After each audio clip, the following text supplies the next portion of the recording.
What's up, YouTube? Hope you're doing well today. Hope you can hear me fine. We got some new video stuff. You know what we're doing. So today I am doing the behind the scenes to a wedding.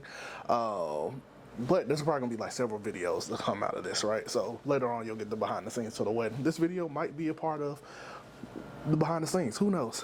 But what we're gonna talk about is the three lenses that I'm using, basically my wedding kit. What am I using right now for my wedding kit? So I'm about to show y'all real quick because we're about to start packing up. We're about to head out. But first thing that we're gonna be using today is the R3. That's gonna be the primary camera. I also was shooting on right now because we are doing some video. We're using the R5 for that, but just did that unboxing. So now we're switching to the video. The main lens for today is going to be the 28-70 right here. Boom, boom. That is the baby.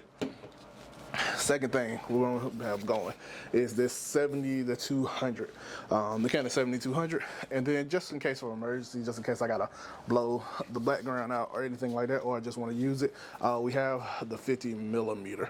So these are the three main lenses that I'm going to be using today. Also, what is in this kit, we have our Godox V1.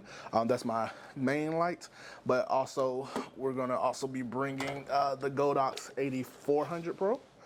Let's see if it's going to switch to it real quick. Boom.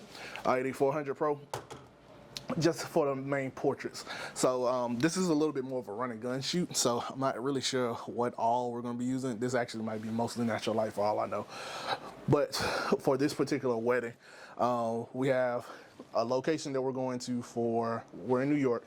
We have the location that we're going to for the main, where like the house that like everything's going to be stationed at, but they're actually going to be getting married at the courthouse. So we go from the courthouse and then we go back to that other location. So the courthouse piece is just going to be some documentary photography. I'm not even sure I can use flash. That's flash, not flask. That's the reason why I'm bringing the 28-70 or the 50, just in case if I need to go a little bit lower. But the main location where we'll be doing like the first look and then we're going back for the reception, that is the that is like a big house type feel, whatnot. So we might be able to do some portraits. To shoot with the 8400, I just have a regular light stand, but I will be using the black dish for this particular shoot. This is my trigger, the Godox TU1, and that really covers everything. Just make sure you always bring more batteries and extra memory cards. But that's all I got for this. So throw into the comments, what are the four? Actually, you know what? Let's not stop this video. I got a few more seconds. Let me tell you why I'm using each one of these lenses. So the 50mm, because it's just a go-to. It's a good lens to have. It can get down low for the f-stop. Honestly, it's a natural lens that like I think everyone should keep in their bag. It's a great emergency lens. It's kind of in between, right? It's not really something that I'll use it's great for portraits, but it's not something that you can zoom in too far. It's at 50, right? It's that kind of that middle ground, but it's also not wide enough like a 35 to really be doing like or 28 to really be doing what's those things called, group photos to do that. But it's still a great lens, but you just gotta move your legs to make sure you're getting what you need, right? Going from there, the 70-200, y'all know, outside of what the 28-70 does, it is my favorite lens. It's a great all-around for both portraits, for zooms, for not knowing really how much distance I'm gonna have throughout the day. This is the lens that I want to use.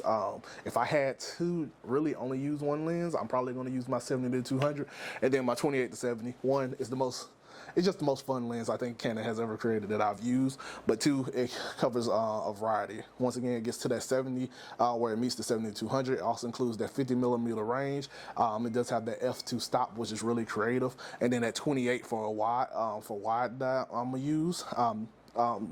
And 28 for the wide that I'm going to use.